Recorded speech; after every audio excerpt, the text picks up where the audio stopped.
शक्तिरूपेण संस्थिता नमः तस्यै नमः तस्यै नमः तस्यै नमो नमः। गुरुजीला सुन ले बेवो मोरे गुरुजीला सुन ले बेवो गावतो में मां तोरे नाम के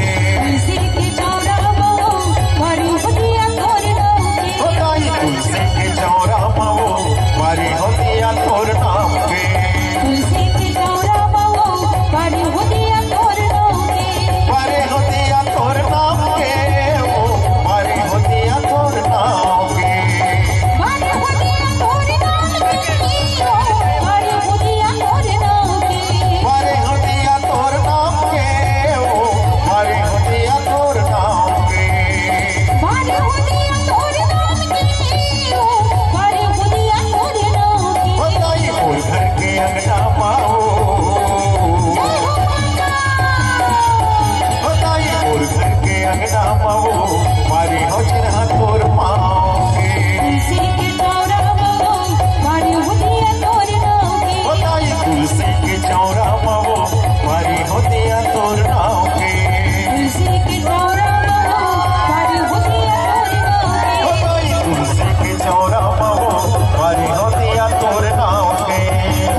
करके पाप के अत्याचार के अंत कर मां, हे जगत जननी मां प्रकट हो मां, प्रकट हो।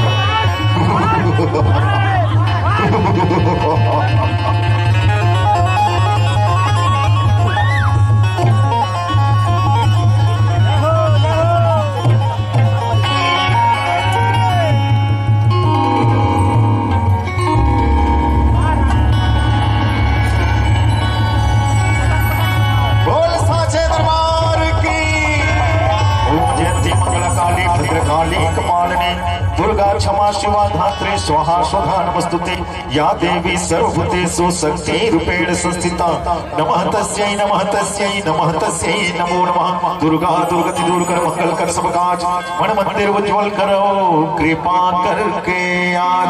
ओम शैलपुत्रे नमः, ओम माता गौरी नमः, ओम माता शीतलाये नमः, ओम माता महामाया नमः। एक बार जोरदार ताली बजा के जयकारा।